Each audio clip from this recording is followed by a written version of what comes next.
السلام عليكم ورحمة الله وبركاته. وعليكم السلام ورحمة الله وبركاته. سبحان الله. رب اشرح لي صدري.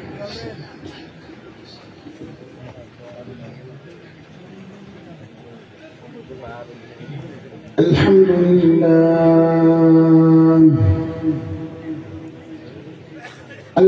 لله وكفى وسلام على عباده الذين اصطفى. أما بعد فأعوذ بالله من الشيطان الرجيم. بسم الله الرحمن الرحيم.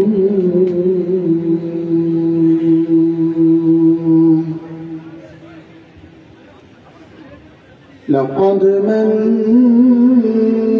الله على المؤمنين إذ بعث فيهم رسولا من أنفسهم يتلو عليهم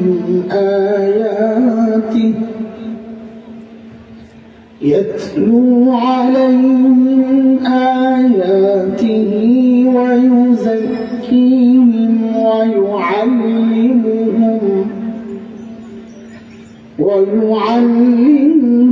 الكتاب والحكمة وإن كانوا من قبل لفي ضلال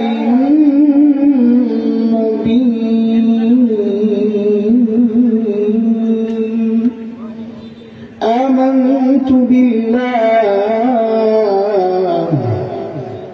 صدق الله العلي العظيم.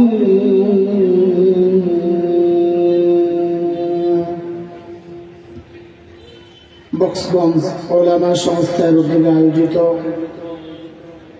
আজকের ঐতিহাসিক তাফসীর কোরআন মাহফিলের মুহতারাম সভাপতি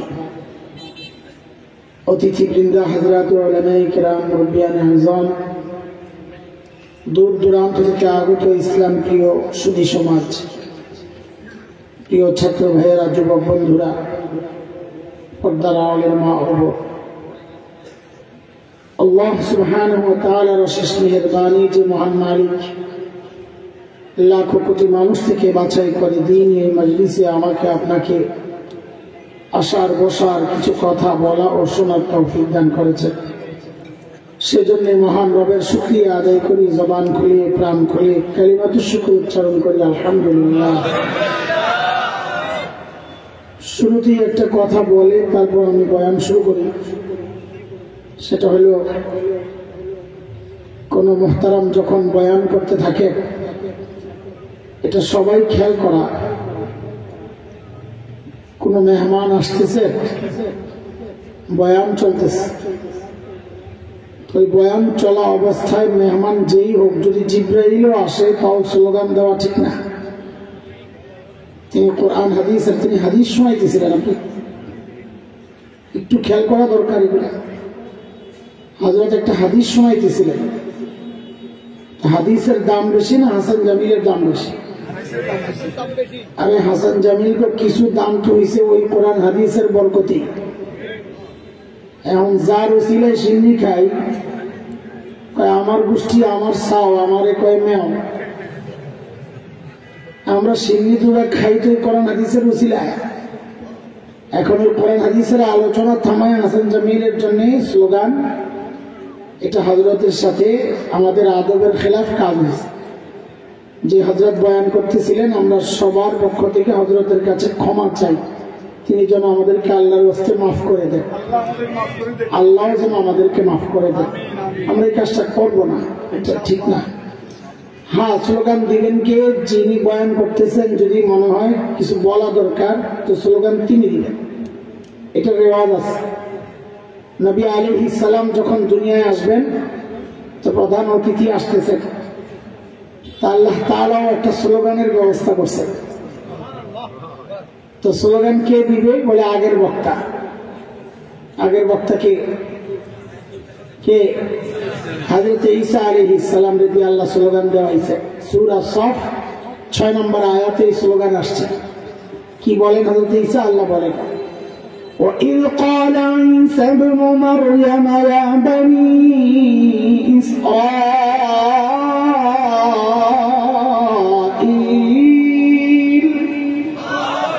إِنِّي رَسُولُ اللَّهِ إِلَيْكُمْ مُصَدِّقًا لِمَا بَيْنَ يَدَيَّ مِنَ التَّوْرَاةِ وَمُبَشِّرًا برسول يأتي من بعد اسمه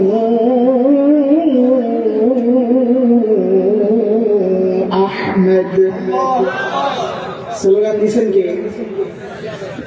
হযরত ঈসা আলাইহিস সালাম, যিনি বয়ান করতেছিলেন, যিনি বয়ান ইতিমধ্যে করতেছিলেন, আল্লাহ স্লোগান তাকে দিয়ে দেওয়া হয়েছে।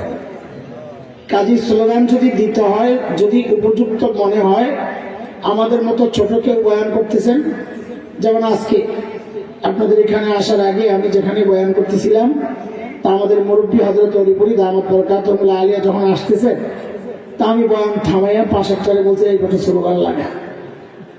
এটি হলো সিস্টেম। আমার বয়ান শেষ। কিন্তু যখন আমাদের বড়রা কেউ কথা বলতে থাকেন, আরে ওনারা কোথায়, আমি তো একটা ক্যানভাসার ওষুধ দিয়েছি, সাফাটা আছে, এই জন্যে আপনাদের সামনে বসায় দিয়েছে, নাহলে আমাদের চেয়ে ওনারা অনেক বড় আলেম, আমাদেরকে পড়াইতে পারবেন ওনারা। এই জন্য আমাদের ইজ্জত রক্ষা করা আমাদেরই কাজ। আল্লাহ তাআলা আমাদের বড়দের ইজ্জত আরো বাড়ায় দেন। আমি মুহতারাম হাজরিন, কোরআন আল কারীমের সূরা আলে ইমরানের একটা আয়াত আমি পড়েছি, 164 নম্বর আয়াত। এই আয়াতকে সামনে রেখে কিছু জরুরি কথা আপনাদের সামনে একটু আলোচনার উদ্দেশ্য আমার। দোয়া করেন আল্লাহ যেন আমাকে কথাগুলো সহজে বলার তৌফিক দেন।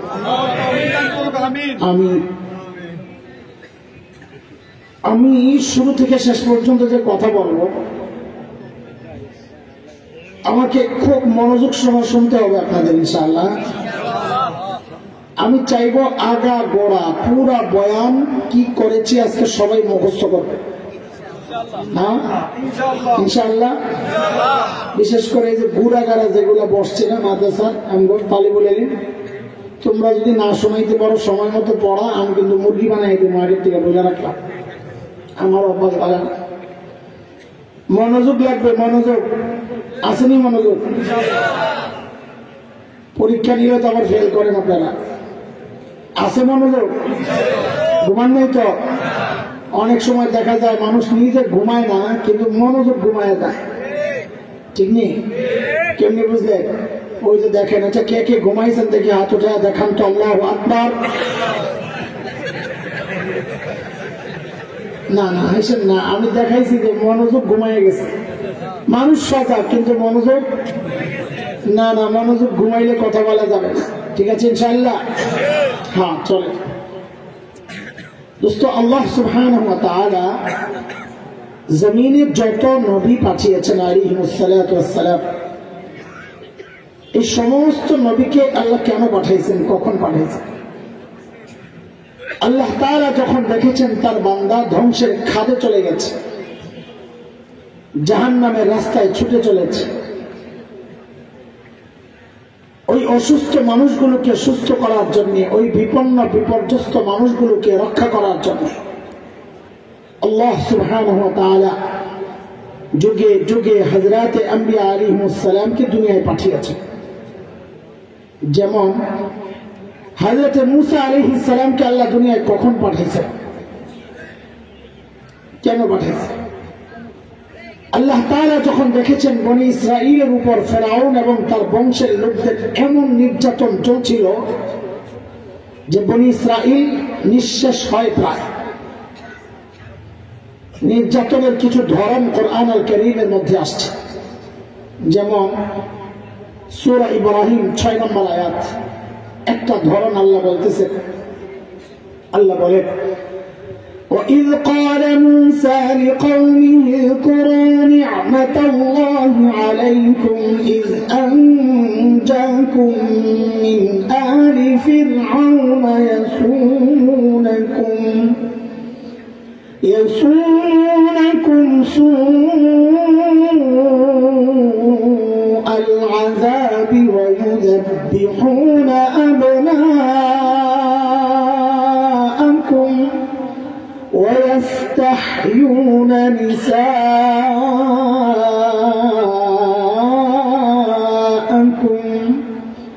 وفي ذلكم بلاء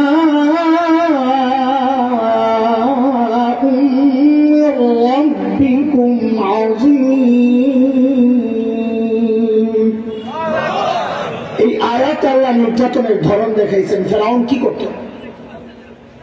যখন মেয়ে জন্ম নিত বাঁচায় রাখত, কিন্তু যখনই কোন ছেলে জন্ম নিত তো ফেরাউন তার ক্ষমতা হারানোর ভয়ে ওই ছেলেগুলোকে ধরে ধরে জবাই করে হত্যা করত।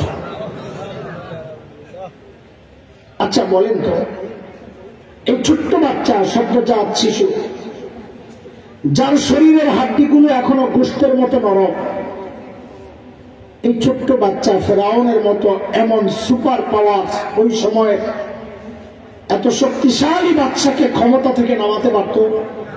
এটা সম্ভব ছিল? তাইলে ফেরাউন এই ছোট্ট বাচ্চাকে এত ভয় পেত কেন? কারণটা কি? কারণ আর কিছু না, এটা আল্লাহর দুনিয়া পরিচালনার একটা সিস্টেম। কেউ যখন হক হয়, সে যত দুর্বল হোক না কেন, কেউ যখন বাতিল হয়, সে যত শক্তিশালী হোক না কেন, আল্লাহর সিস্টেম এটা। আল্লাহ ওই দুর্বল হকের ভয় ওই শক্তিশালী বাতিল আর তাগুতের কলিজায় ঢুকায় দেন। এর জ্বলন্ত প্রমাণ হচ্ছে বাংলাদেশের আলেম ওলামা। আরে আমাদের শেখ মুর্শিদ শেখুল ইসলাম আল্লামা আহমদ শফিঈ নওয়ারাল্লাহু মারকাদাহ, শেষ সময় মানুষটা হুইল চেয়ারের মধ্যে বসে থাকতে পারতেন না, কাত হয়ে যেতেন। মুজাহিদ মিল্লাত আল্লামা হাফেজ জুনায়েদ বাবুনগরী নওয়ারাল্লাহু মারকাদাহ, মানুষটা সোজা হয়ে দাঁড়াতে পারতেন না, পা কাজ করত। অথচ আমরা কি দেখেছি, এই দুর্বল মানুষগুলোর ভয়ে শুধু বাংলাদেশ না, সারা দুনিয়ার তাগুত থাকতো অস্থির। কেন? কখন কোনটা ঘটায় দেয়। এত ভয় কেন?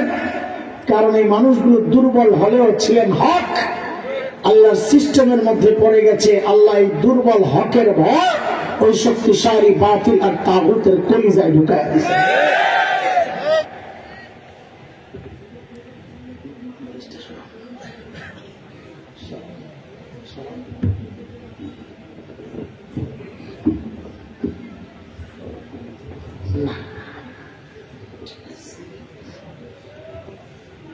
আমরা খাটো মানুষ তো নানান দিক দিয়ে জোড়াতালি দেওয়ার লাগে।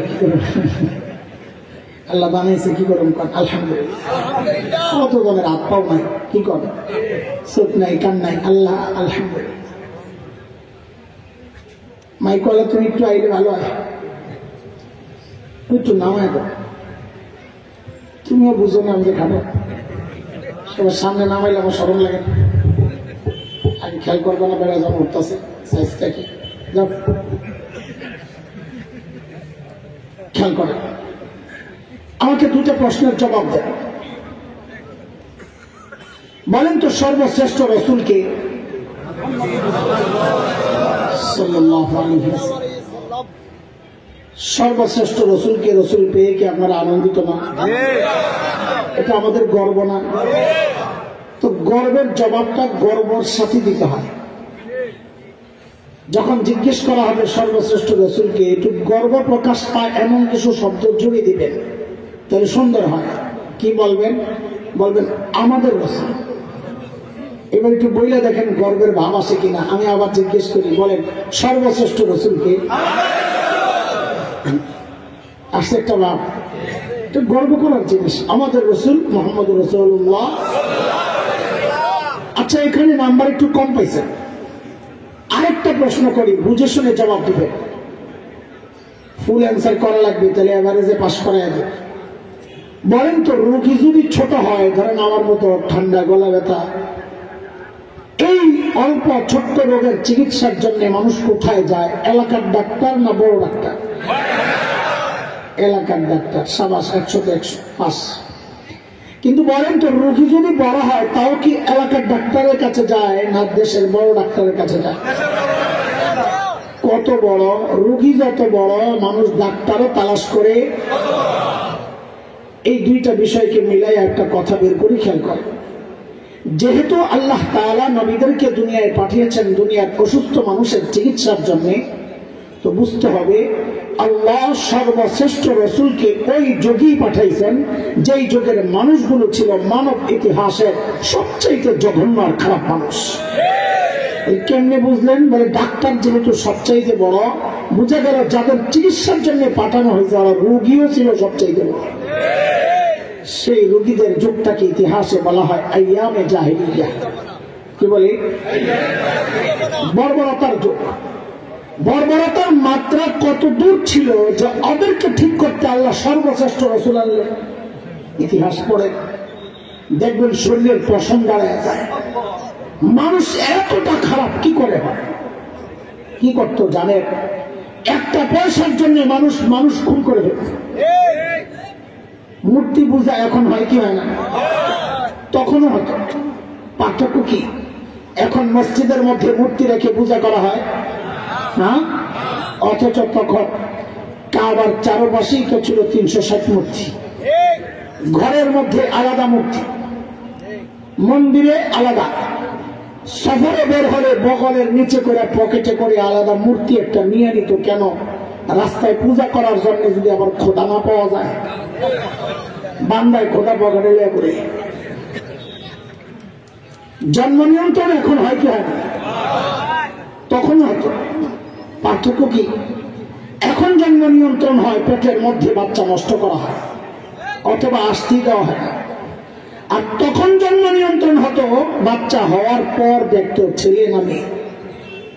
যদি দেখছে ছেলে, এটা রেখে দিত।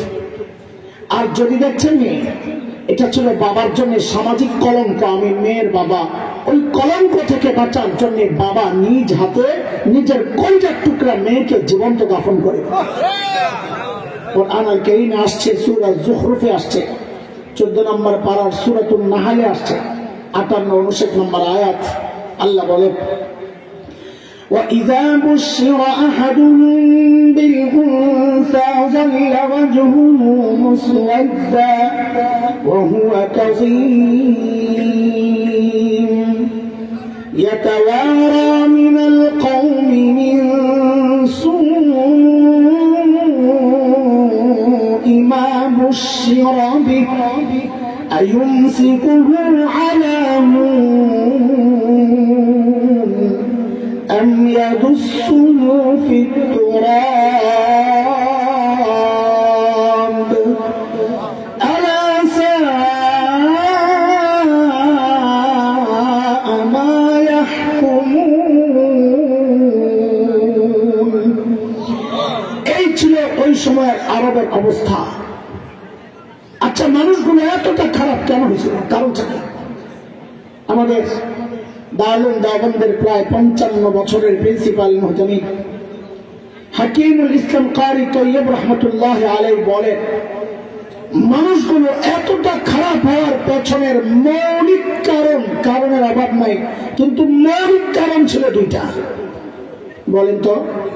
মুখস্থ করা লাগবে। শুরু থেকে মুখস্থ করতে করতে আগান। ভূমিকার কথাগুলো বুঝলে পরের কথা বোঝা সহজ হবে ইনশাআল্লাহ। বলেন, মৌলিক কারণ ছিল কয়টা? 1 নম্বর জাহালত, অজ্ঞতা, মূর্খতা, লেখাপড়া ছিল না।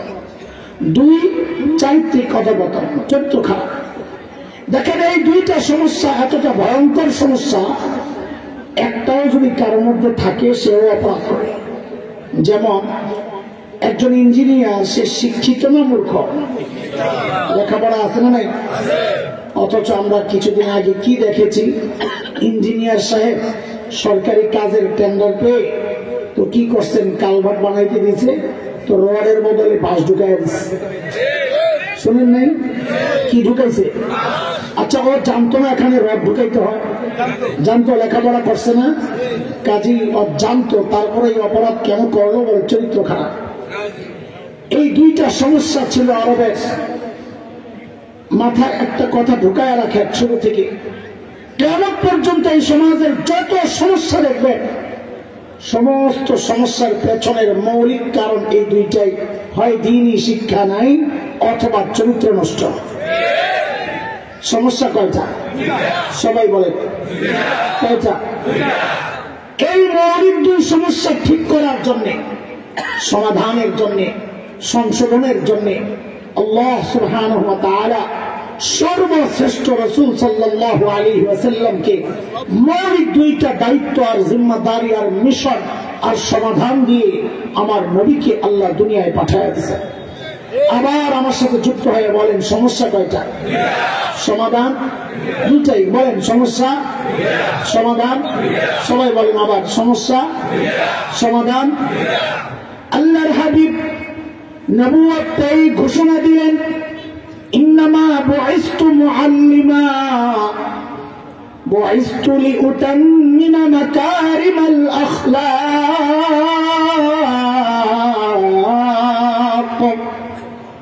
নবী ঘোষণা দিলেন, আল্লাহ আমাকে শিক্ষক বানায় দুনিয়ায় পাঠাইছেন। কি মানে? সবাই বলেন আমাদের নবী কি ছিলেন? আবার বলেন আল্লাহ আমার নবীকে শিক্ষক বানায় কেন পাঠাইছেন? ওই যে এক নম্বর সমস্যা জাহালাত, মূর্খতা দূর করার জন্য। দুই নম্বর নবী বলেন, আল্লাহ আমাকে সর্বোচ্চ উন্নত চরিত্র দিয়ে দুনিয়ায় পাঠিয়েছেন কেন? আমি যেন ওই চরিত্রহীন মানুষগুলোর পেছনে মেহনত করে করে ওদেরকে মানব ইতিহাসের শ্রেষ্ঠ চরিত্রবান মানুষ বানাতে পারি। বলেন সমস্যা কয়টা? সমাধান। আবার পিছনে যায়, আমাদের নবী যেন কি ছিলেন? শিক্ষক। বলেন না, বলেন না, বলেন সবাই বলেন।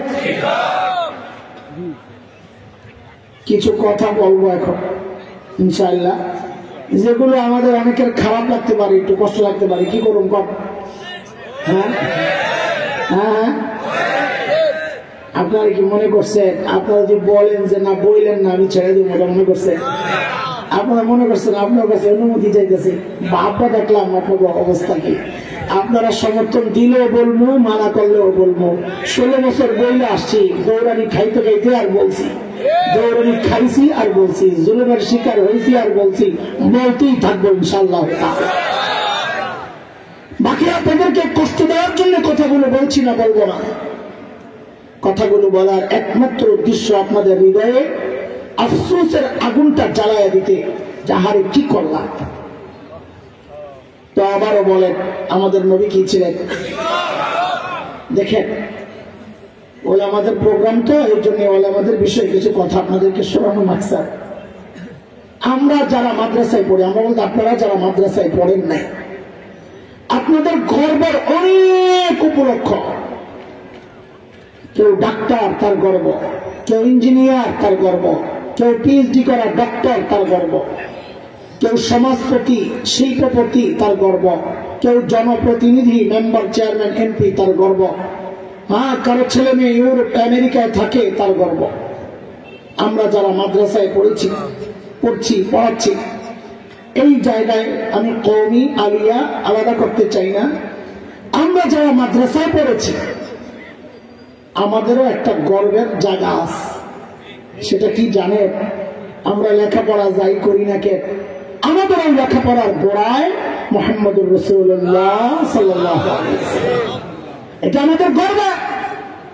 যাই পড়ি, কোরআন বলেন, সুন্নাহ বলেন, ফিকহ বলেন, যাই পড়ি, গোড়া কই শিখছি কই? ওস্তাদের কাছ থেকে। তিনি কই তার ওস্তাদ, তিনি কই তার ওস্তাদ। আচ্ছা একটা উদাহরণ, বুখারী শরীফ চিনেন?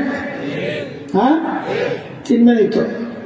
এখন তো আপনারা টিপা মোবাইল থেকে বাইর করে বুখারী থেকে দেখে ফতুয়া হুজুরকে বিরুদ্ধে দেন।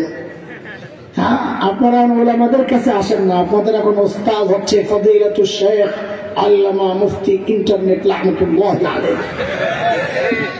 ঠিক? হ্যাঁ, পোড়া কপাল জাতি, পোড়া কপাল জাতি। আমরা বুখারী শরীফ পড়েছি আলহামদুলিল্লাহ। এখানে বুখারীর ওস্তাদ আছেন, অনেক পাঠক যারা পড়েছেন ওস্তাদের কাছে আছে। কথার কথা প্রথম হাদিস, ইন্নামাল আমালু বিন্নিয়াত, লম্বা হাদিস। এই হাদিসটা আমি ঢাকার ফরিদাবাদ মাদ্রাসায় পড়েছি। আমার উস্তাদ মুহতারাম শেখুল হাদিস আল্লামা আব্দুল হাফিজ রহমতুল্লাহ আলাইহি দেওবন্দ মাদ্রাসায় পড়েছি এই হাদিস। আমার উস্তাদ মুহতারাম শেখুল হাদিস আল্লামা নাসির খান রহমতুল্লাহ আলাইহি। আমার এই দুই উস্তাদের উস্তাদ একজন শেখুল আরব আল আজম হযরত হুসাইন আহমদ মাদানী নওয়ারাল্লাহু মারকাদা। তার উস্তাদ ছিলেন শেখুল হিন্দ মাহমুদ হাসান দেওবন্দি রহমতুল্লাহ আলাইহি। তার উস্তাদ ছিলেন ব্রিটিশ বিরোধী আন্দোলনের অন্যতম সিপাহ সালার মুজাহিদ মিল্লাত দারুল দেওবন্দের অন্যতম প্রতিষ্ঠাতা কাসিমুল উলুম ওয়াল খায়রাত ইমাম কাসিম নানুতুবি রহমতুল্লাহ আলাইহি। তার উস্তাদ ছিলেন শাহ আব্দুল গনি মুজাদ্দিদ দেহলভী রহমতুল্লাহ আলাইহি। তার উস্তাদ ছিলেন শাহ মোহাম্মদ ইসহাক আদ-দেহলভী রহমতুল্লাহ আলাইহি। তার উস্তাদ ছিলেন শাহ আব্দুল আজিজ মুহাদ্দিস দেহলভী রহমতুল্লাহ আলাইহি। তার উস্তাদ ছিলেন শাহ ওয়ালিউল্লাহ মুহাদ্দিস দেহলভী রহমতুল্লাহ আলাইহি। তার উস্তাদ ছিলেন আবু তাহের আল মাদানী রহমতুল্লাহ আলাইহি। তার উস্তাদ ছিলেন ইব্রাহিম কুর্দি রহমতুল্লাহ আলাইহি। তার উস্তাদ ছিলেন আহমদ আল কুশাশি রহমতুল্লাহ আলাইহি। তার উস্তাদ ছিলেন আহমদ আশ-শানাবি রহমতুল্লাহ আলাইহি। তার উস্তাদ ছিলেন মুহাম্মদ আর-রামালি রহমতুল্লাহ আলাইহি। তার উস্তাদ ছিলেন যাইনুদ্দিন আল-মুসলি রহমতুল্লাহ আলাইহি। তার উস্তাদ ছিলেন আহমদ ইবনে আলী আল-হাজ আল-আসকালানি রহমতুল্লাহ আলাইহি। তার উস্তাদ ছিলেন ইব্রাহিম আত-তানুখি রহমতুল্লাহ আলাইহি। তার উস্তাদ ছিলেন আবুল আব্বাস আল-হাজ্জার রহমতুল্লাহ আলাইহি। তার উস্তাদ ছিলেন আবু আলী আজ-জুবাইরি রহমতুল্লাহ আলাইহি। তার উস্তাদ ছিলেন আবুল ওয়াক্ত আস-সিবজি রহমতুল্লাহ আলাইহি। তার উস্তাদ ছিলেন আবুল হাসান আদ-দাউদি রহমতুল্লাহ আলাইহি। তার উস্তাদ ছিলেন আবু মুহাম্মদ আস-সারাখসি রহমতুল্লাহ আলাইহি। তার উস্তাদ ছিলেন আবু আব্দুল্লাহ ফিরাবি রহমতুল্লাহ আলাইহি। তার উস্তাদ ছিলেন মুহাম্মদ ইবনে ইসমাঈল ইমাম বুখারী রহমতুল্লাহ আলাইহি। তার উস্তাদ ছিলেন হুমায়দি রহমতুল্লাহ আলাইহি। তার উস্তাদ ছিলেন সুফিয়ান ইবনে ওয়াইনা রহমতুল্লাহ আলাইহি। তার উস্তাদ ছিলেন ইয়াহইয়া ইবনে সাঈদ আল আনসারী রহমতুল্লাহ আলাইহি। তার উস্তাদ ছিলেন মুহাম্মদ ইবনে ইব্রাহিম আত-তাইমি রহমতুল্লাহ আলাইহি। তার উস্তাদ ছিলেন আল-কমর ইবনে ওয়াক্কাস আল-লাইসি রহমতুল্লাহ আলাইহি। তার উস্তাদ ছিলেন ওমর ইবনুল খাত্তাব রাদিয়াল্লাহু আনহু। তার উস্তাদ ছিলেন মুহাম্মদুর রাসূলুল্লাহ সাল্লাল্লাহু আলাইহি ওয়াসাল্লাম। এটা আমাদের গর্বের পরিচয়, এটা আমাদের গর্ব। কিন্তু দোস্ত, এই গর্বের পরিচয় দেওয়ার ঠিকাদারি আলেমরা আল্লাহর কাছ থেকে নিয়ে নেন নাই যে আপনারা দিতে পারবেন না। এই সুযোগ আপনাদেরও ছিল, কিন্তু পাচ্ছেন না কেন? কারা আপনাদেরকে বঞ্চিত করলো এই গর্বের পরিচয় দেওয়া থেকে? যুগ যুগ ধরে তারা আপনাদের সামনে এমন এক সিলেবাস প্রণয়ন করেছে, রেখেছে, যে সিলেবাসে লেখাপড়া করে গর্বের পরিচয়টা দেওয়া যায় না। শুধু তাই না, আমাদেরকে আরেকটা গর্বের পরিচয় থেকে বঞ্চিত করার চক্রান্ত হয়েছিল কিছুদিন আগে। বলেন তো একটু, আমাদের বাবা আমরা কার সন্তান বলেন? পোলাপান আমার সাথে একটু লাগা থাকতে লাগবে, জল দেওয়া লাগবে। বলেন আমরা কার সন্তান? না, একটু খালি যুক্ত করে শব্দ একটু লাগাইবেন, গর্বের গর্বের শব্দ বলবেন আমরা নবী আদমের সন্তান। বলবেন বলেন কার সন্তান? আবার কয় আদম বলেন কেন? একটা ছেলের বাবা এমপি, তার নাম আব্দুল্লাহ। ওই বাচ্চাকে যদি জিজ্ঞেস করা হয় তুমি কার ছেলে, তো কি বলবে? এমপি আব্দুল্লাহর ছেলে, তাই না? নাকি বলবে আব্দুল্লাহর ছেলে? কেন? কারণ ও জানে ওর গর্বের পরিচয়টা তো ওই শব্দে। খালি যদি বলে আব্দুল্লাহর ছেলে, তো বললে দুনিয়া কত আব্দুল্লাহ আছে, তো কি কোন আব্দুল্লাহর ভূত আল্লাহ জানে। আজ এমপি আব্দুল্লাহ তো একটু সমীহ করবে। একটা ছোট্ট বাচ্চা, একটা সামান্য এমপির ছেলে, সে যদি বাবার নামের সাথে বাবার সেই পরিচয়টা তুলে ধরে নিজের গর্বের অংশ হিসাবে, তো পোড়া কপাল হতভাগা আমরা নবীর সন্তান হইয়া কেন এই গর্বের পরিচয়টা বাবার নামের সাথে বলি না? ঠিকঠাক করে বলেন আমরা কার সন্তান? কার কার? বলে হুজুর এতদিন কর নাই কেন? এখন হঠাৎ করে আমরা এগুলো শিখাইতেছেন কি? ঘটনা কি? হ্যাঁ, ঘটনা তো একটা আছে। ওই যে ইট মেসেঞ্জার এখন এটাকে পাক্কাই মনে করেন, বলে বুঝলাম না কিছু। তো বুঝবেন কোথেকে, তো বুঝেন। আগে মানুষ গণনার সিস্টেমটার নাম ছিল আদমশুমারি। কি ছিল? হঠাৎ একদিন উঠে দেখি আদম নাই, নতুন নাম হয়ে গেছে কি জনশুমারি। মুখস্থ তো পারেন ঠিকই, কিন্তু কাউরে জিজ্ঞেস করছিলেন এ ভাই আদম কেন কাটলেন? হ্যাঁ, কাউকে জিজ্ঞেস করেছেন যে আদম আপনাকে কোন দিক দিয়ে খোঁচাচ্ছে, আদম কেন কাটলেন? আপনাদের এগুলো মাথা ব্যথা না, কিন্তু একটা শ্রেণী আল্লাহ রেখেছেন যাদের মাথায় এগুলো নিয়ে ঠিকই ব্যথা করে। কেন কাটলো আদম? কারণ ওদের মাথায় গন্ডগোল শুরু হয়েছে। গন্ডগোলের সূত্রপাত চিড়িয়াখানায় একটা বান্দর ছিল, বুড়া বান্দর। শত শত বছর চিড়িয়াখানায় থাকার পর হঠাৎ ওই বান্দর লক্ষ্য করলো তার পিছন দিয়া তার লেঞ্জারা নাই, লেঞ্জা গায়েব হয়ে গেছে। আরো কয়েকশো বছর পর ওই বান্দর লক্ষ্য করলো কি তার মেরুদণ্ড সোজা হয়ে গেছে। এবার বান্দর দেখলো আরে আমার তো মানুষের মতন দেখা যায়। তো চিড়িয়াখানার গেটের কাছে যায়া ওই বান্দরটাই যায়া কি বলে, আই এম জাফর ইকবাল। কি বলে?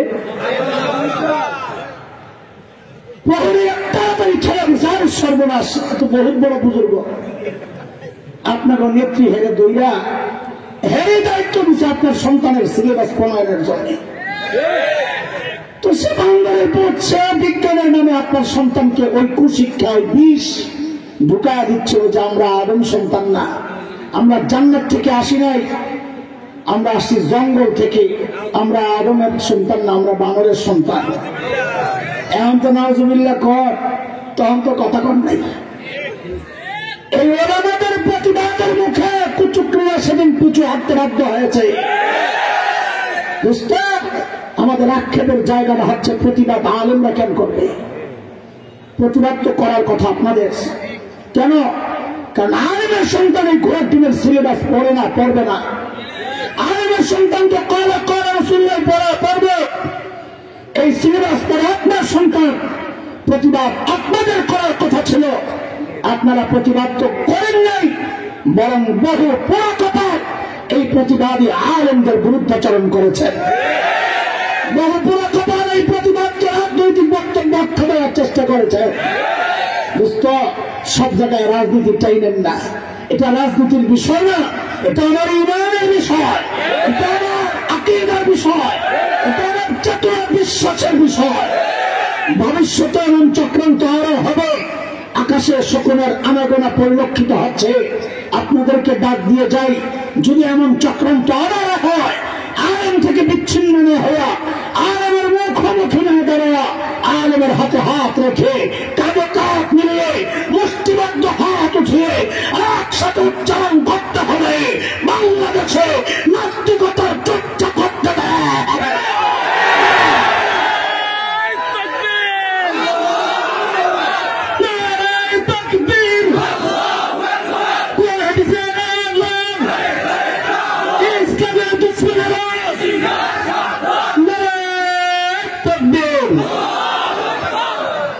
মিছিল করে পড়া ভুলে নেই তো। আবার সমস্যা কয়টা? সমাধান আল্লাহর হাবিব ওই দুই সমাধান সহ যখন ওই বর্বরদের পেছনে মেহনত করা শুরু করলেন, আহারে এখন ওই বর্বরদের পরিচয় আর বর্বর নাই।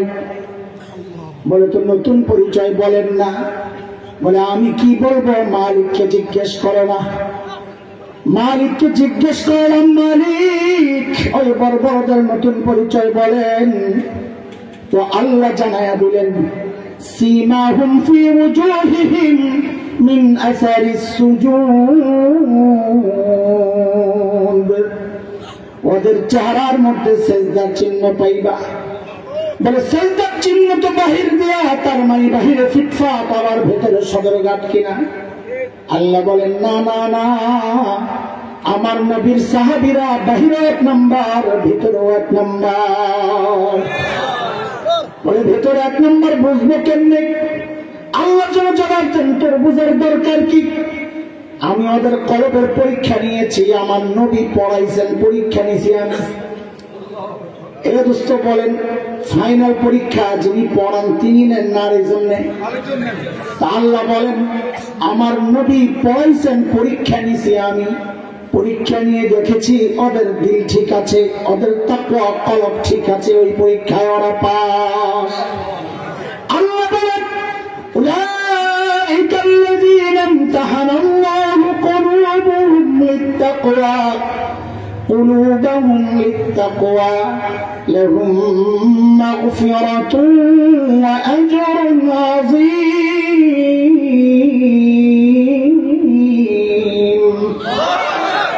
নবীকে জিজ্ঞেস করলাম ইয়া রাসূলুল্লাহ ওই বর্বরতার নতুন পরিচয়টা বলেন না।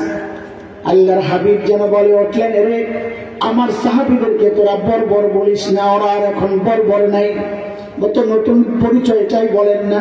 তো নবী বলেন খায়রুল কুরুনি কারনি, ওরা বর্বর না, ওরা এখন মানব ইতিহাসে সর্বশ্রেষ্ঠ মানুষ হয়ে গেছে।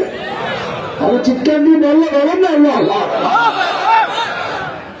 পড়া মুখস্থ হইতেছি নি বেজার লাগাইলে আমি জানি, তাহলে শোনে পড়া যেন মুখস্থ রাখা যায়, পুরো পড়াটারে একটা সুতায় গিয়ে থাকে, তাহলে আপনার মনে থাকবে, ঠিক না?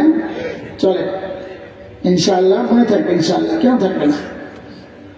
আমি এতক্ষণ যা বলেছি, সামনে যা বলবো ইনশাআল্লাহ টোটাল 6 কথার বয়ান। কয় কথা বলেন সবাই? কয় কথা? সাহাবীদেরকে নিয়ে 3 কথা, আর আমার মতো জাহেলকে নিয়ে 3 কথা। এই 3 কথারে 1 পোটলা বানাইবেন, ওই 3 কথারে 1 পোটলা বানাইবেন, 2 পোটলা আজকে আপনাদের দিয়ে দেবেন ইনশাআল্লাহ। কথা কয়টা? কথা কয়টা? আমি যা বলি হুবহু ওইটাই আপনারা বলবেন, মুখস্থ করেন। বলেন ওরা ছিল কি? সবাই না, জবাব না, আমি যা বলি তাই বলেন। বলেন ওরা ছিল কি? অবাক হওয়ার মতো একটা ভাব নিয়ে বলেন হইল কি? আবার আবার ওরা ছিল কি? হইল কি? মাঝখানে ঢুকলো কি? আচ্ছা বুঝা বলেন, তাহলে বলতে মজা লাগবে। ওরা ছিল কি? ছিল মানব ইতিহাসের সবচাইতে খারাপ মানুষ। হইল কি? সবচাইতে ভালো মানুষ। আরে আশ্চর্য কথা, সবচাইতে খারাপ মানুষ আবার সবচাইতে ভালো মানুষ কি করে হয়? কিসের ছয়? মাঝখানে কি ঢুকছে? বলে কোরআন আল কারীম। কি ঢুকছে? কি ঢুকছে? তো এইবার আবার বলেন তো, এবার মজা লাগবে। বলেন ওরা ছিল কি? হইল কি? মাঝখানে ঢুকলো কি? কয় কথা হয়েছে? এই 3 কথারে একটা প্যাকেটে ঢুকাইয়া 1 পোটলা পকেটে লন, গিট্টুটা হালকা ভাবে দিয়ে একটু পরে আবার খোলন লাগবো। আপাতত এটারে রাখেন, অস্থায়ী গিট্টু। আমাদেরকে নিয়ে কয় কথা? কথা বলেন, দেখেন খুব খেয়াল করেন। দেখেন সাহাবা কেরাম যে বর্বরতা ছাড়লেন পাপাচার, আমরা এই সমাজের মানুষ সেগুলো শুধু আঁকড়ে ধরি নাই, বেশি মাত্রায় আঁকড়ে ধরছি। বর্বরদের ইতিহাস পড়ে দেখেন, কোন বর্বর নিজের দেশের সম্পদ বাহিরে পাচার করে নেয়। এই সময় বর্বররা তাও করেছে। ওই সময় বর্বররা 2 মাসের মধ্যে 2000 টকবগের যুবক, ছোট্ট ছোট্ট বাচ্চাকে গুলি করে হত্যা করে। এই সময়ের বর্বররা তাও করেছে। কথা বলেন না আপনারা? আয় আল্লাহ, সাহাবা কেরাম যা ছাড়ছেন আমরা সব ধরছি। ওই বর্বররা যে কোরআন ধরে সর্বশ্রেষ্ঠ মানুষ হয়ে গেলে, আমরা পোড়া কপাল সেই কোরআনকে ছাড়ছি। বলেন এই যে কোরআন ছাড়লাম, এটা আমাদের জন্য গর্বের কাজ হয়েছে না আফসোসের? তাহলে আমাদের 3 কথা এবার মিলে বলে ফেলেন আমার সাথে। বলেন ধরলাম কি?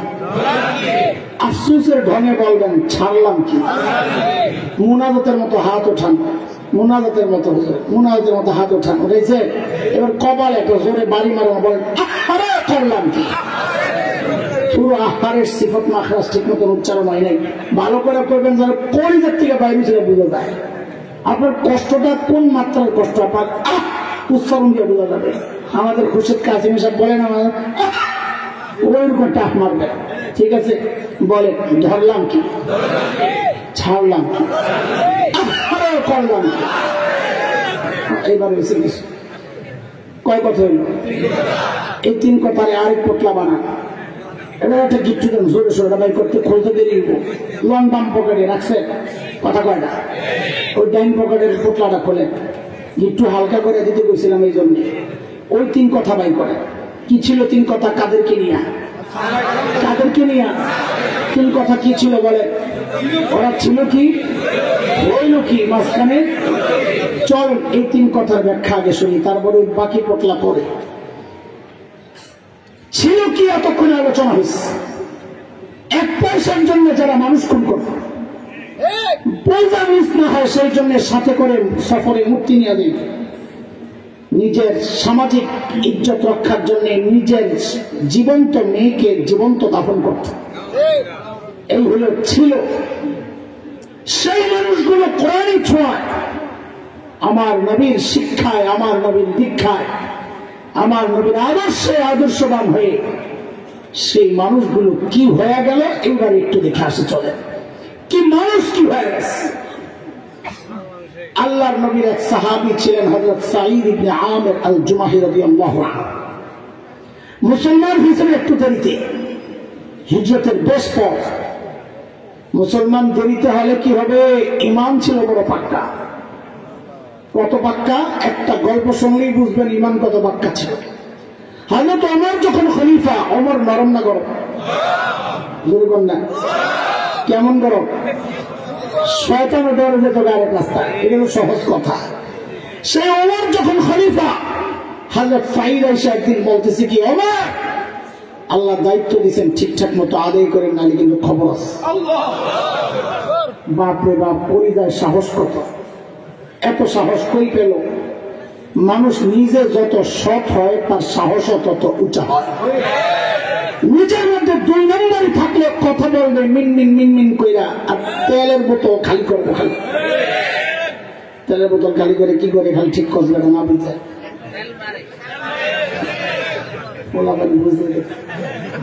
বড় শয়তান বসে সামনে সামনে সব ছোট ছোট অনুসারী শয়তান গুলা, সাংবাদিক নামদারি কুলাঙ্গাররা, সাংবাদিক সম্মেলন।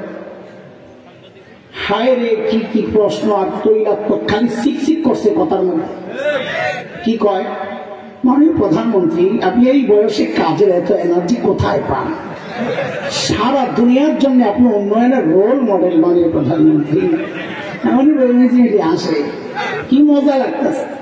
গোড়ার ডিম উন্নয়নের রোল মডেল, বড় জুলুমের রোল মডেল, ভারতের পাচাপাচাবিতে রোল মডেল। হ্যাঁ হ্যাঁ, আমাদের দুশ্মন, ওদেরকে 16 বছর আমাদেরকে মুখস্থ করাইছে। ওরা আমাদের দুশ্মন না, বন্ধু। ওরা বলে আমাকে বন্ধু, কত কিছু দেয়, কি দেয়? পেঁয়াজ দেয়, চিনি দেয়, আলু দেয়, গরু দেয়, পানি দেয়, কত কিছু দেয় আমাদের বন্ধু। যেই বাংলাদেশ থেকে যে রস যায়, রসের পাইপটা যখন কেটে দিলে এখন আর দেয় দেয় দেয়, এখন দেয় হুমকি। কি দেয়? বাপরে বাপ, কি হুমকি! পেঁয়াজ দেবো না, পেঁয়াজ বলে দিব না, লাগবে না, তোমার পেঁয়াজ লাগবে না। কেন? আমরা আম্মা শিখায় গেছে পেঁয়াজ ছাড়াও তরকারি রান্ধন যায়। কথা ঠিক নেই। যে একটু মেরুদণ্ড সোজা করে দাঁড়াইলাম, লাগবে না তবে পেঁয়াজ, এখন দেখি বস্তার সামনে লিয়ে বয়ে বয়ে কান। কি খবর দাদা? দাদা দিনকাল ভালো যাচ্ছে না দাদা। কেন, কি হয়েছে দাদা? বাংলাদেশিরা তো পেঁয়াজ দিচ্ছে না দাদা। তুই খা, এটাও তো করবি না। খাবো না তো, কলিজা তো শুকায়া আড্ডি হয়ে গেছে। যে কাঞ্জুসে গুলো আবার খাইবো, আমগুলো তো না কিনিয়া। দুপুরবেলা ভাই গেছে বোনের বাড়িতে বেড়াইতে, কলিং বিল টিপে টিপে, বোন তো দরজা খোলে না, কথাও কয় না।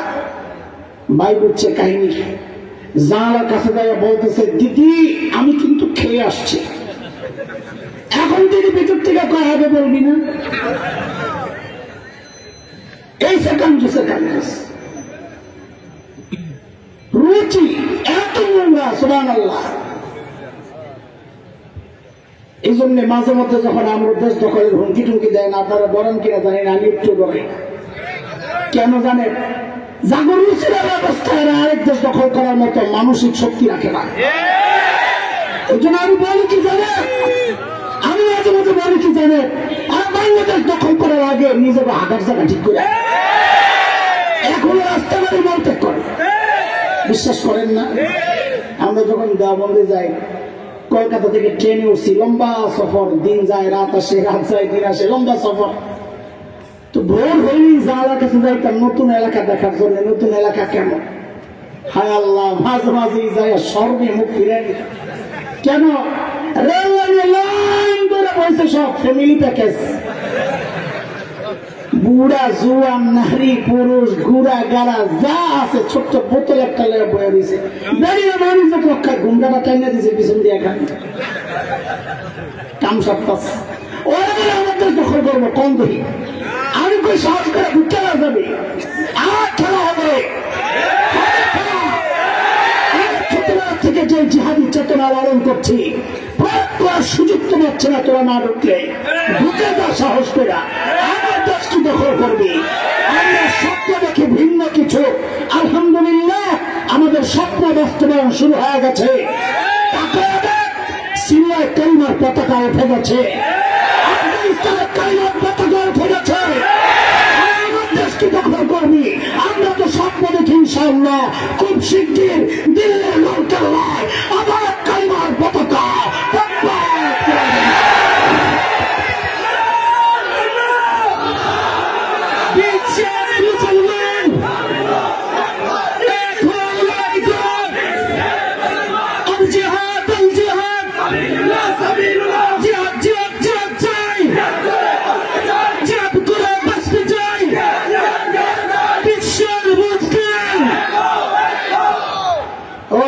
হাদিসের খেলাফ স্লোগান। নবী বলেন আমারে আল্লাহ যদি আমি যুদ্ধ করুম আবার শহীদ হবো, আবার আল্লাহ চিন্তা করবো, আবার যুদ্ধ করুম আবার শহীদ হবো। নবী কয় জিহাদ করে মরতে চাই, আরে এখন জিহাদ করে বাঁচতে কিরে ভাই হুজুর আসেন হাদিস। নবী বলতেছেন জিহাদ করে আমি মরতে চাই, আবার জিন্দা হবো, আবার জিহাদ করবো, আবার মরবো, আরে এখন জিহাদ করে বল বাঁচতে চাই। তোরা তোর আইন দরকার নাই, তুই বাঁচতে চাই তুই ডাকবি। আমরা রাখতে চাই শাহাদাতের তামান্না বুকে লালন করে বড় হয়েছি।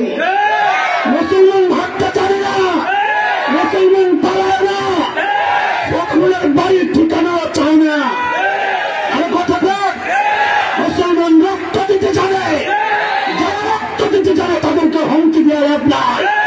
রক্ত দেওয়া আমাদের নেশা, রক্ত দিয়ে আমরা দেশ জয় করি, রক্ত দিয়ে দিন কায়েম করি। আমাদের রক্ত যখন এই জমি স্পর্শ করেছিল, ব্রিটিশ লাল কুত্তারা পালাতে বাধ্য হয়েছিল। আমাদের রক্ত যখন আফগানিস্তানের জমি স্পর্শ করেছে, রাশিয়ার শেখ বন্ধুকেরা পালাতে বাধ্য হয়েছে। একবার ঢুকে দেখ, যদি আমার রক্ত জমি স্পর্শ করে নতুন প্রজন্মের নতুন পাঠান শুনে নেয়, তোদের পূর্বপুরুষরা তো পালাতে পেরেছিল। আল্লাহর কসম, এইবার ঢুকলে একটাকে পালাতে দেওয়া হবে না।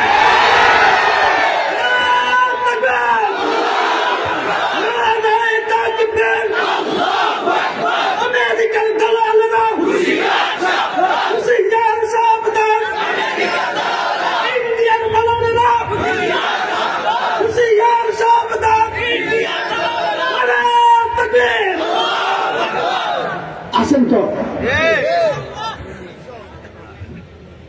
কয় বোতল হয়েছে?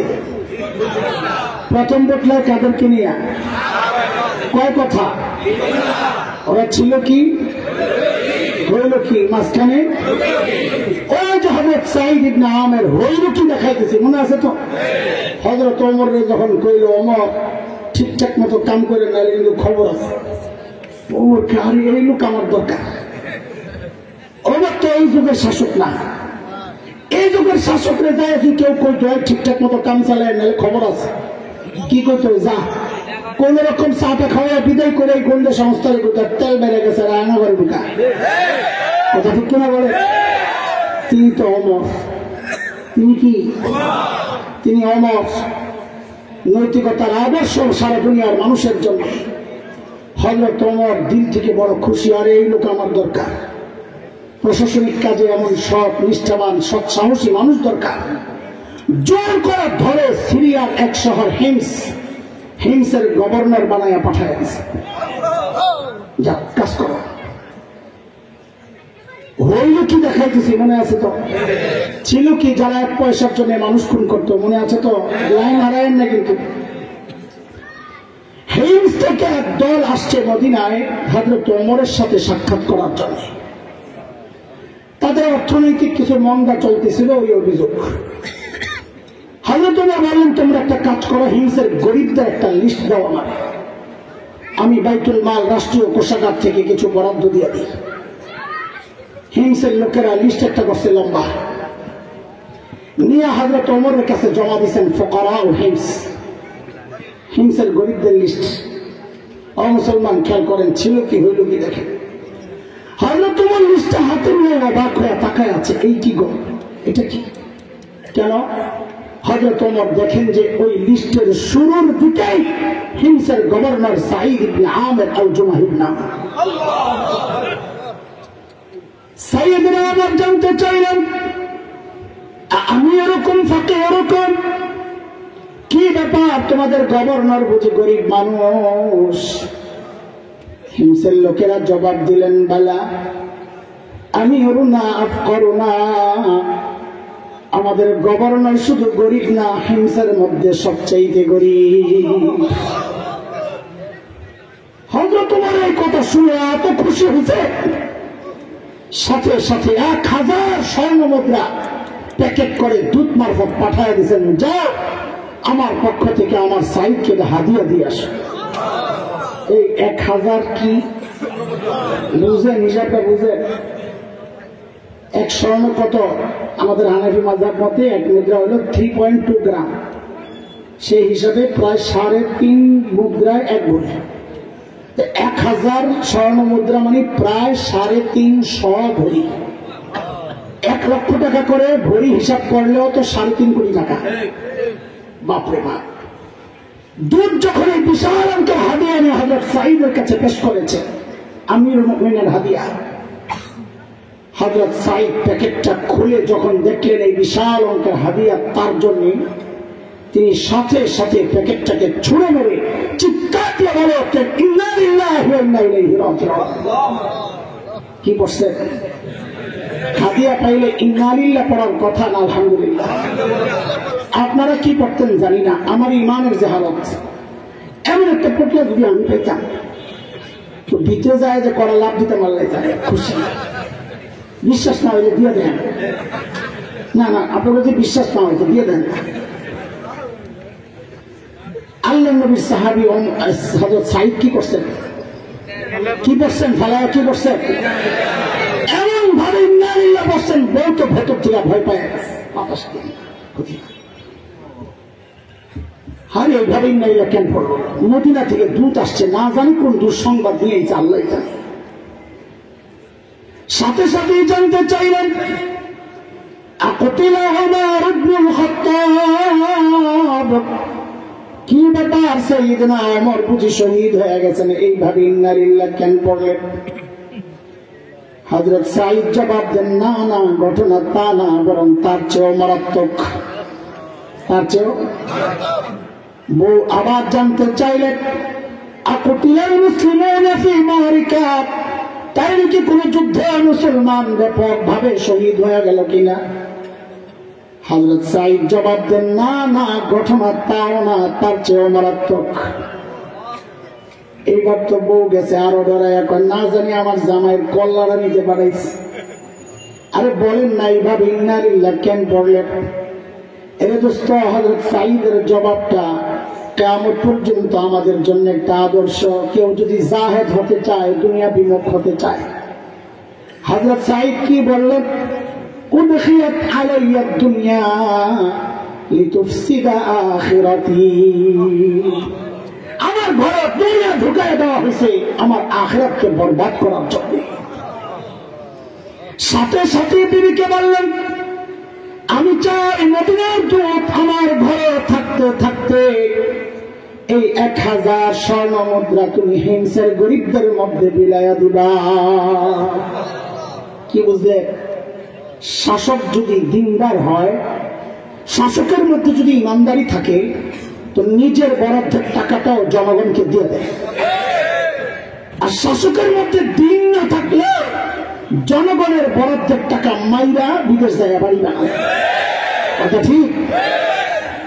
বিবিরে যখন বললেন সব দিয়ে দাও, বিবি তো আর আমাদের বউ না, আমাকে বললেন বুজুর্গি দেয় আপনার ওটা করতো না, আমারটাই করতো। আপনাকে এলাকায় আছে কোন বিপদে আমি পড়ি, শেষে চিনি না কোন দিকে দর্দম থাক। তিনি তো সাহাবির বউ। কার বউ? চেষ্কার লগে তেস্কা। বলাবেন বিয়ে করতে যায় বউ পায় না, হুজুরের কাছে হুজুর কে জানি বিয়া আটকায় রাখছে না, তাবিজ দেখ ঘোড়ার ডিম আটকাইছে। তো তুই নিজে 2 নম্বর আর বউ তালাশ করে রাবে বসিয়া, এটা সম্ভব কর? এটা সম্ভব? আমার কি জালেম দেবে তোর মতো 2 নম্বরের কাছে রাবেয়া বসিয়া মতো নেককার মেয়েটারে পাঠায় ওরে ঠগাইব? তুই 2 নম্বর বউ তালাশ করে দেখবি বউর অভাব নাই। কোরআনে আছে ইশারাটা সূরা নূরের মধ্যে, আল খাবিসাতু লিল খাবিসিনা ওয়াল খাবিসুনা লিল খাবিসাত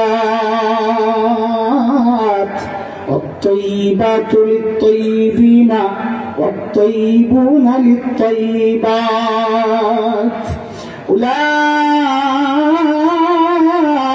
مبرؤون مما يقولون لهم مغفرة ورزق كريم।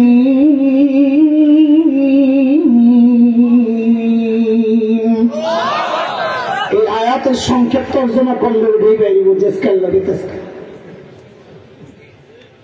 হযরত সাইদ যখন সব দিয়ে দেয়, বউ সাথে সাথে নিয়ে সন্তান করে দুধ কয় হায় আল্লাহ, এরা কি মানুষ না ফেরেশতা? মদিনায় দ্রুত হযরত ওমর এই গল্প শুনে আবার পাঠাইছেন যে আবার দিয়া এইবার হযরত সাইদকে সব দিয়ে দাও। বউ এইবার একটু মোড়া দিছে। ঘরে কত কিছু লাগে আমরা তো জানি না রে ভাই, বউরা জানে। আমরা তো বাড়ি খালি রাত্রে যাই একটা ঝাড়ি মারতে, কি রামবাড়ি প্রত্যেক দিন বাজারে যান না যে আমার সময় আছে না, তো সময় না থাকলে আজকে যাদের পোড়া কপাল তাই খাবে। অধিকাংশ এই মতো বাস বাজারে যাইব না, ঘরে যাই জানি না, ঠিকই মানবো। আবার ঠিক করে দেয় আর সরম না।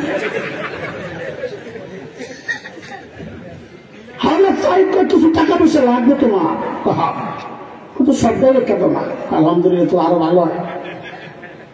কিন্তু রাগ বাজে, আমরা ঘর তো ভাঙ্গাচুরা, গরিব মানুষ, ডাকাত পড়লে তো সব যাবো। একটা কাম করে কারো কাছে আমানত রাখি, বিপদে পারলে এমন খরচ করো, আমরা ওই যা রাখছি তা তো দিবে দিবে আরো বাড়াই দিবে। ওকে মাশাআল্লাহ আরো ভালো। তাহলে সাইড করতে এটাও দান করে দাও, কারণ দান করে দেবে আল্লাহর কাছে আমানত রাখা। হাসরের মাঠে যখন দরকার লাগবে সামু আর দিব, খালি দিব না, যা দিব তার যা দিছি তার চেয়ে অনেক বাড়াই। দুধ তো এবার যায় মাথা খারাপ হয়ে বেড়াল, আরে কই আয় এরা কি এগুলা। আবার দ্রুত গেছেন মদিনায় যায় হযরত ওমরকে আবার যখন গল্প শোনাইছেন আল্লাহ, হযরত ওমর এবার এত খুশি হয়েছে, সাথে সাথে হুকুম করলেন কাফেলা রেডি কর, আমার সাইদকে দেখতে যাব। এটা এই জমানার কথা না যে চট করে ঢুকে যাবেন কি করে না, চট করে বলে ঢুকে যায়। আমি বলি চট কইরা ঢুকে যাবে না, চট পইরা ঢুকে। বাইরে কালামানিকের মতন ফিরে কলা কথা ধোতায় রাখবে। কালামানিকের ফিরে আমার পছন্দ হয় নাই, ওয়াজে ফাইজলামি করছে। আরে কোরআনের পাখিটা আল্লামা দিলওয়ার হোসেন হাফিজ রাহিমাহুল্লাহ হাফিজাহুল্লাহ পরে আমার এই মানুষটারে ফাঁসি দেওয়ার জন্য সে যে উৎপাত করেছে, তাকে এই পিটায়া সোয়ামীকে ওই টুকরা টুকরা করে কুত্তা দিয়ে খাওয়ানো দরকার ছিল। এই সমস্ত জালিমদের সময় আসুক, ইনশাআল্লাহ যায় না এই সময়। আল্লাহ ভরসা দোয়া করতে থাকে, পাগলা করতে তো সেটা রেডি লাগে। আল্লাহ আল্লাহ আল্লাহ।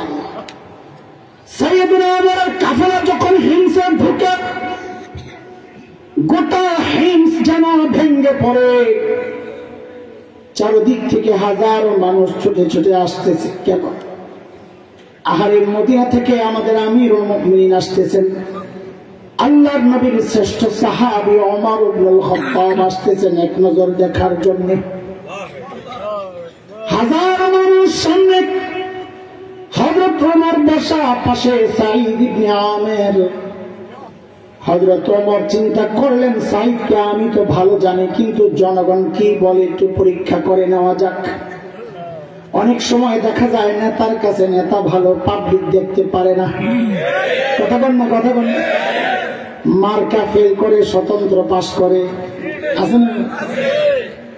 হযরত ওমর ডাক দিয়ে জিজ্ঞেস করলেন, এই হিংসার মানুষ, তোমাদের গভর্নরের বিরুদ্ধে কারো কোনো অভিযোগ আসেনি? থাকলে দাঁড়ায়া যাও।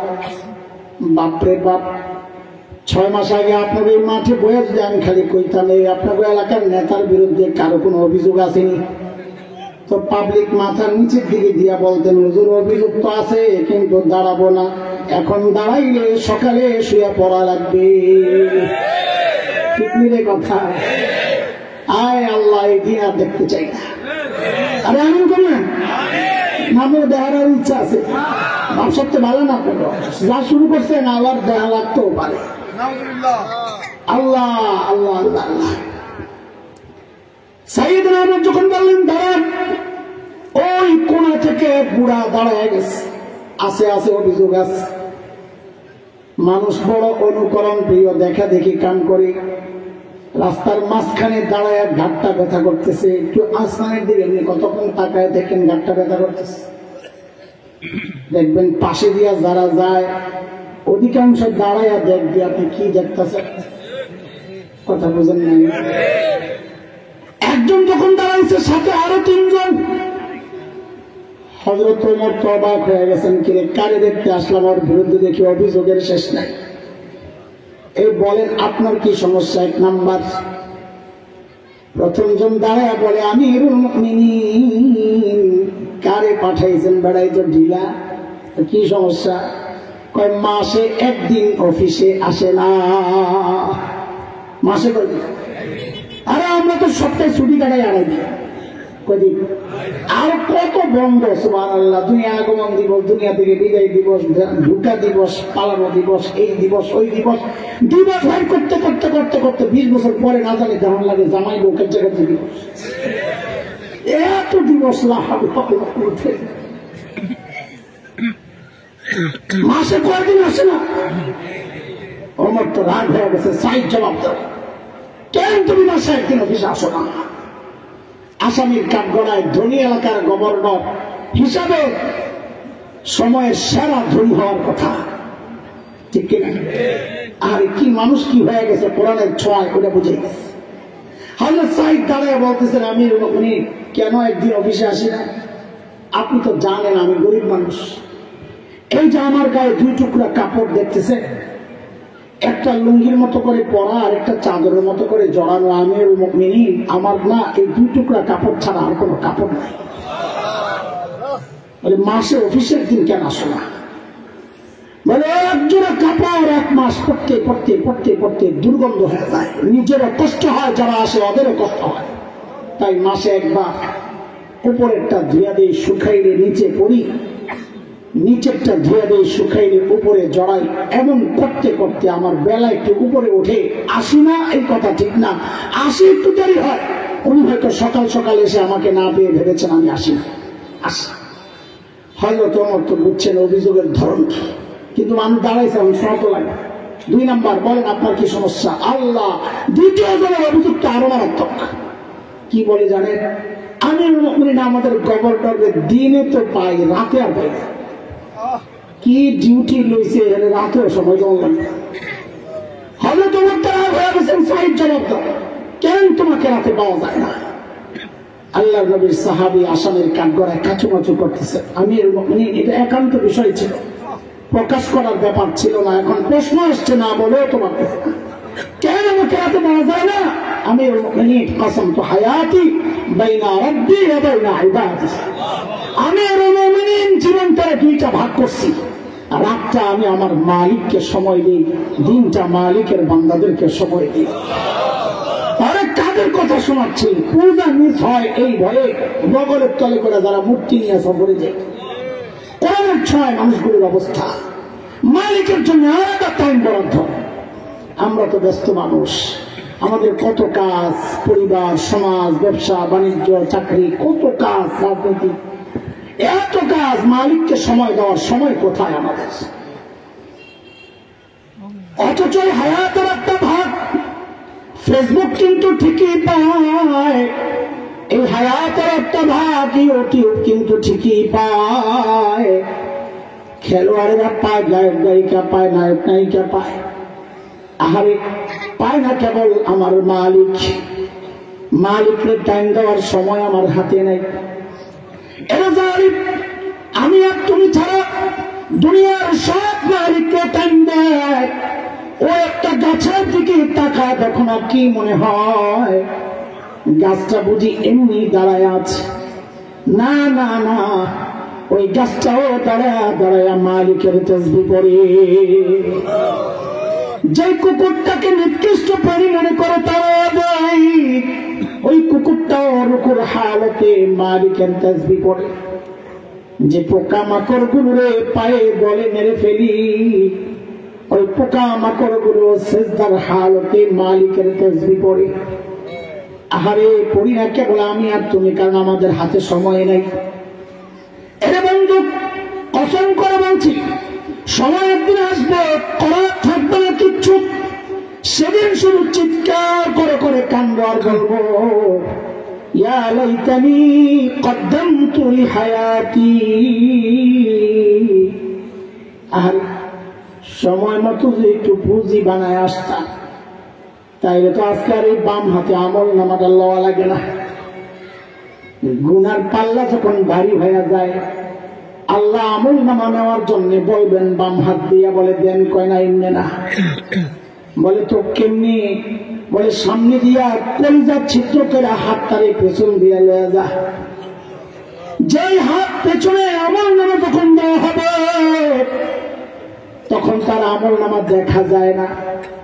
আযাবের ফেরেশতারা মক্কারে মটকায়া পেছনের দিকে দিয়ে দিব, দেখ আমল নামা দেখাই দিবে একটা চিৎকার। কি বলে?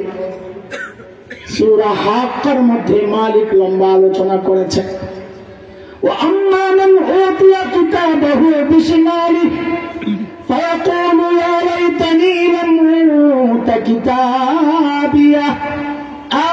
আমল নামা যদি আমার না দেওয়া হইতো, ওয়ালাম আদরি মা হিসাবিয়া, আমি জানি না আমার হিসাব কি হবে। ইয়া লাইতাহা কানাতিল কাদিয়া, মৃত্যু পর্যন্ত যদি সব শেষ হয়ে যেত। ও দুনিয়ার টাকাওয়ালা, আজকে টাকা দিয়া বিচার পাল্টাও। সেদিন চিৎকার করে করে কাঁদতে হবে আর বলতে হবে, মা আগনা আন্নি মালিয়া, আমার মাল তো আমারে বাঁচাইতে পারে নাই। আজকে ক্ষমতার দাপটে বিচার পাল্টায়, সেদিন চিৎকার করে করে কাঁদতে হবে আর বলতে হবে, হালাকা আন্নি সুলতানিয়া, আমার ক্ষমতাও তো শেষ, এখন আমারে কে বাঁচাবে? বাঁচানোর কোন সুযোগ নাই। কান্না করার দরকার যখন ছিল তখন কান্না করো না, এখন কান্না করে কোনো লাভ নেই। আল্লাহ আযাবের ফেরেশতাদেরকে হুকুম করবে, খুযুহু ফাগুল্লাহু সুম্মা জাহিমা সাল্লাহু, এগুলারে ধর, বেড়ি পড়া, চাই না হাসায় নিয়ে জাহান্নামে ফালায়া দে। সুম্মা ফি সিলসিলাতিন যারউহা ৭০ যিরাআন ফাসলুকু, ৭০ গজ লম্বা শেকল দিয়া পেঁচায়া টাইনা নেওয়া হবে। হযরত ইবনে আব্বাস বলেন, ওই শেকল দিয়া কেমনি পেঁচানো হবে জানো? ইবনে আব্বাস বলেন রাদিয়াল্লাহু আনহুমা বলেন, শেকলের মাথাটা নাকের ছিদ্র দিয়া ঢুকাইয়া পায়খানার রাস্তা দিয়ে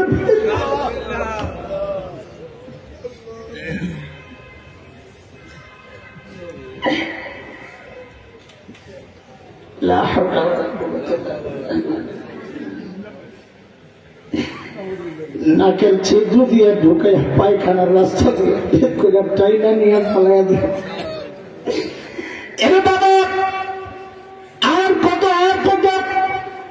চুল পাইকা সাদা, দাড়ি পাইকা সাদা রে বাবা, এখনো তুমি গুনাহ ছাড়তে পারো না, এখনো মালিকের জন্য টাইম বানাও না।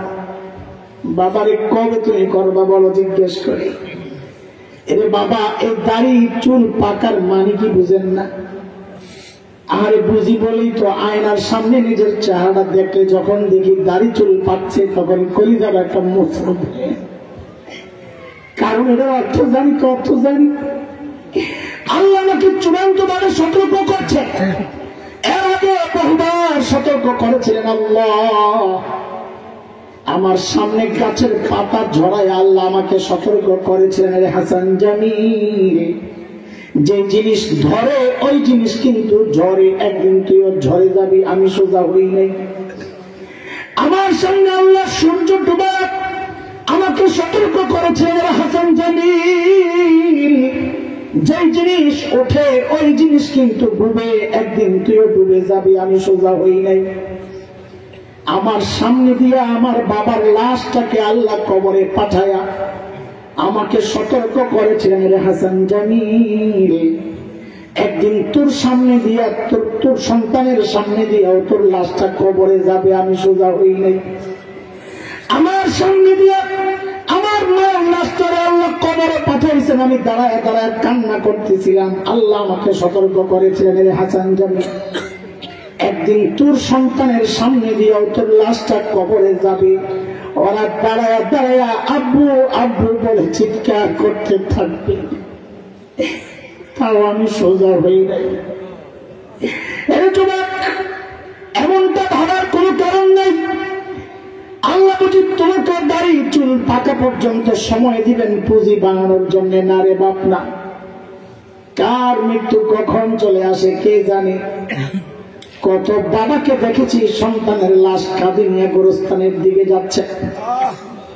আরে কে জানে এই মজলিসে এমন কেউ থাকতে পারে যার খবর নাই, সে বসে তো আছে এখানে কিন্তু তার কাফনের কাপড়টা চলে আসছে দোকানে। কে জানে কালকে খবর পাইতে পারে। বয়ান করে গেল মাওলানা হাসান জামিল তো দুনিয়ায় নাই।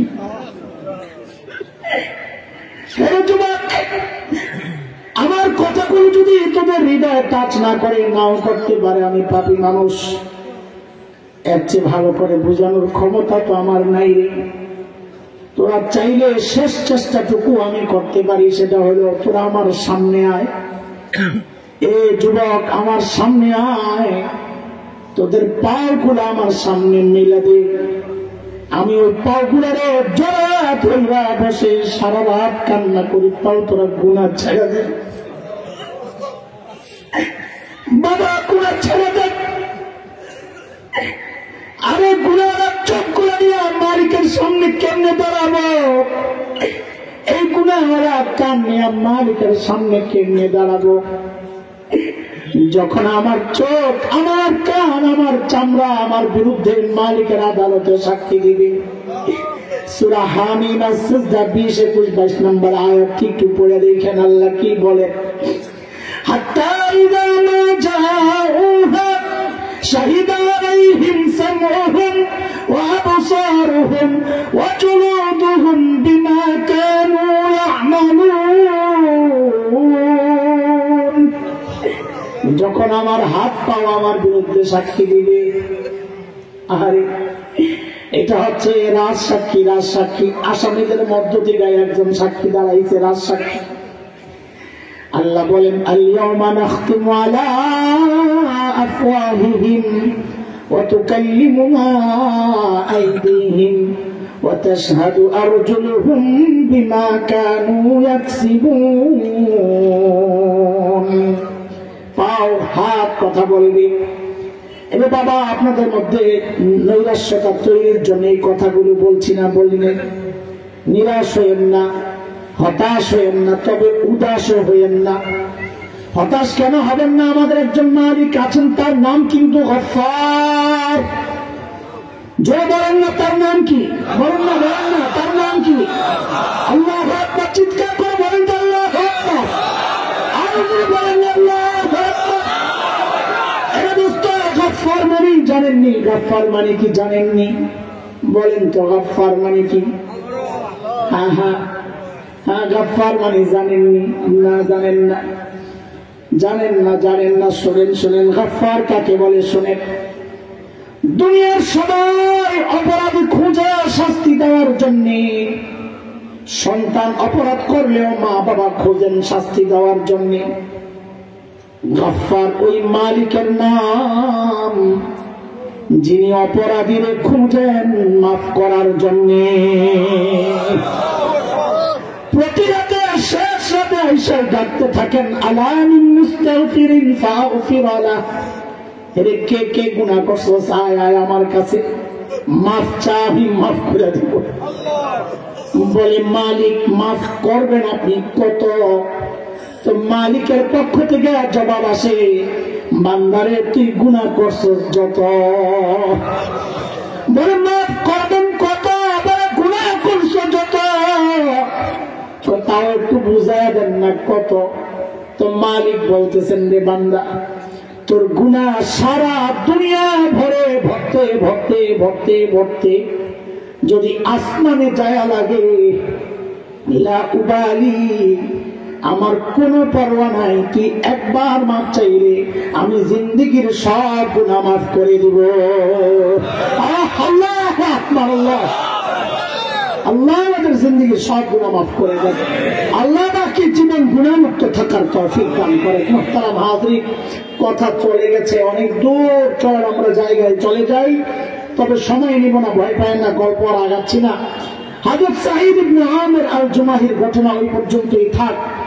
বুঝার জন্য যতটুকু গল্পের দরকার ততটুকু হয়েছে কি, যে মানুষগুলো ছিল কি, হইল কি। আচ্ছা আমাকে জবাব দেন, এই যে পরিবর্তনটা, 1 পয়সার জন্য মানুষ খুন করত, এখন 1000 পয়সা পাওয়া কয় ইন্না লিল্লাহ। এই পরিবর্তনটা কিসের ছোঁয়া? সবাই জোরে বলেন, চিৎকার করে, কিসের ছোঁয়া? সেই কোরআন তো আল্লাহ আসমানে উঠাইয়া নিয়ে গেছেন, তাই না? হ্যাঁ, আছে নাকি? পুরান হয়ে গেছে, পাওয়ার কমে গেছে, আছে? তাহলে সাহাবীদের 3 কথারে ভালো করে দুটো দিয়ে পকেটে নিয়ে নেন। এটা আর আপাতত আজকে বাইর করতেছি না। 3 কথা কি ছিল বলেন, মুখস্থ শোনা ছিল কি, হইল কি মাঝখানে? কিসের ছয় পরিবর্তন? আচ্ছা এটা রাখেন। এবার ওই যে আমাদের 3 কথা বের করেন। আমাদের 3 কথা ওইটাই, ধরলাম কি, ছাড়লাম কি, হারে করলাম কি? আমাকে জবাব দেন।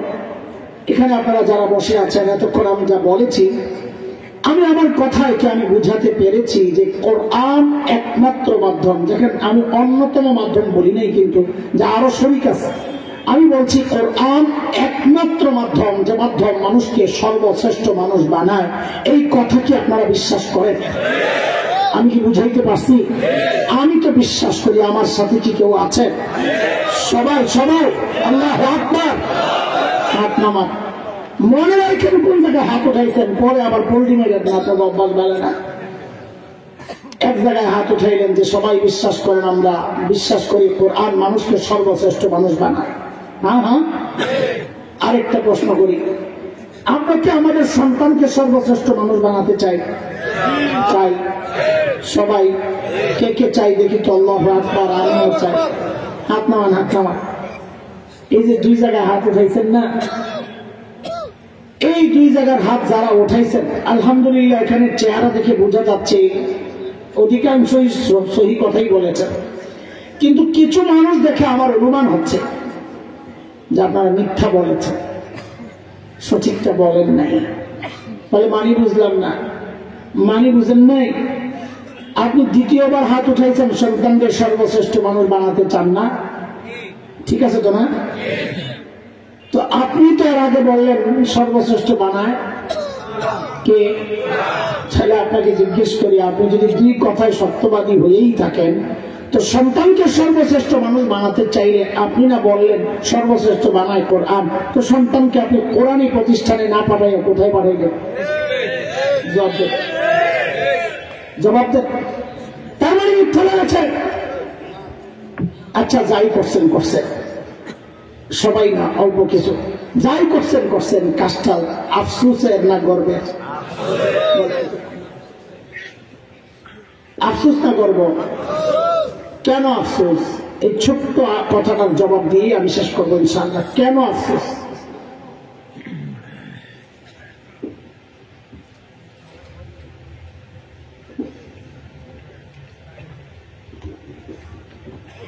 অল্প কয়েক মিনিট সময় দিবেন আমাকে?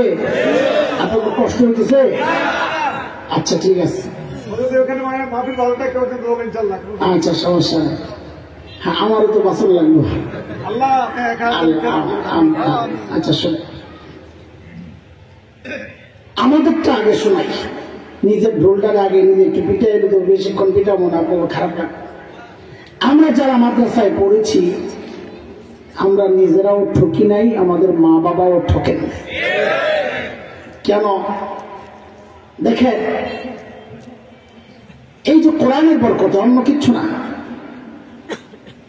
মানুষের হৃদয়ে আল্লাহ আমাদের প্রতি যে শ্রদ্ধা আর ভালোবাসা দিয়েছেন, দুনিয়ার রাজা বাচ্চারা এর ধারে কাছেও নাই।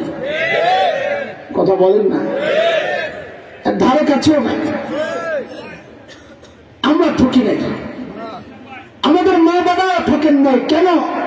আমার এমন কোন দিন যায় বলে মনে পড়ে না যেদিন আমি পড়ি না রব্বুল হামহুমা কামা রাব্বায়ানি সগীরা।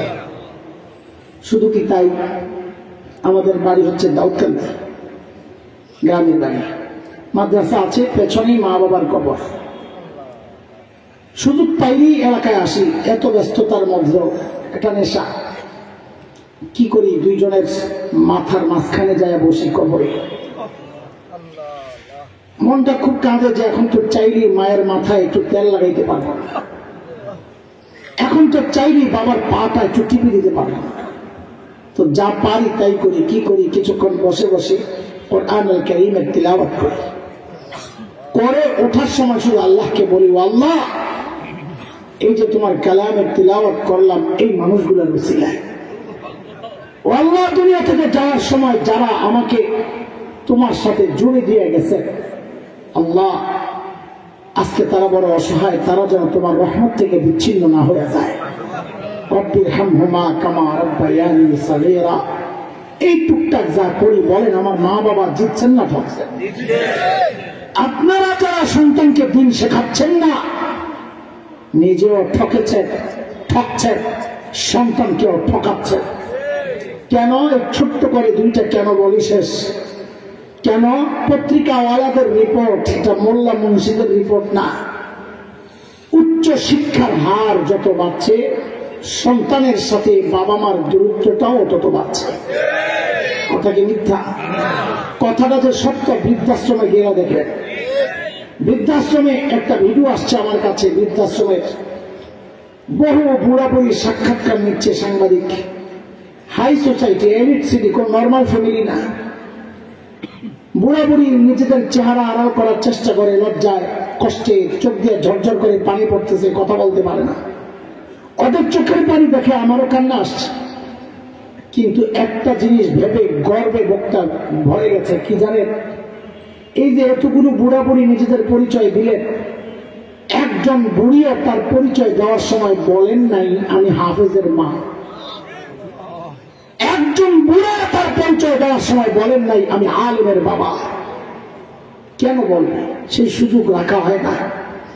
কারণ এই ছাত্রকে ছোটবেলা থেকে শেখানো হয়েছে তোমার মায়ের পায়ের তলে তোমার জান্নাত। এই জান্নাতকে বৃদ্ধাশ্রমে ফেলে রাখতে পারে না, জান্নাতকে মাথায় তুলে রাখে।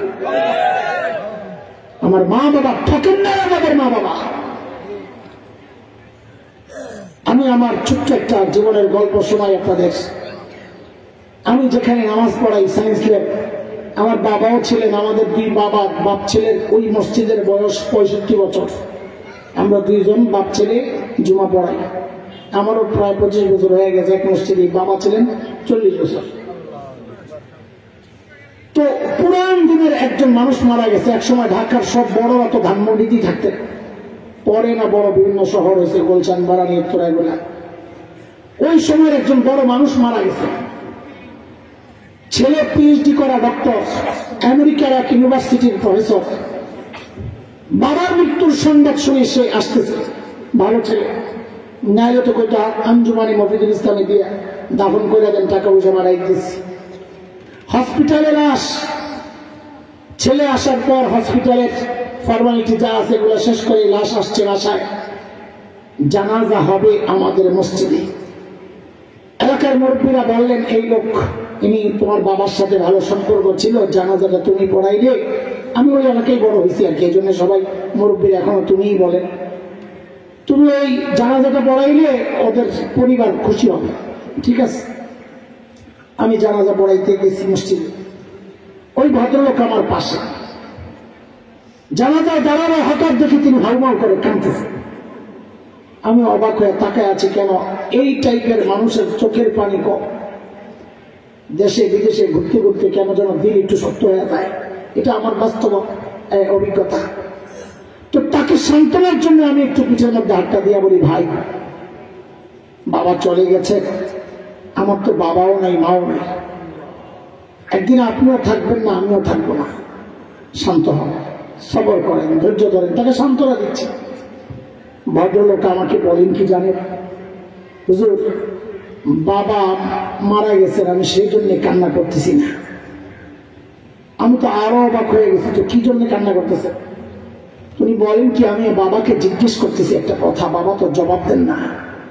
কি জিজ্ঞেস করতেছে?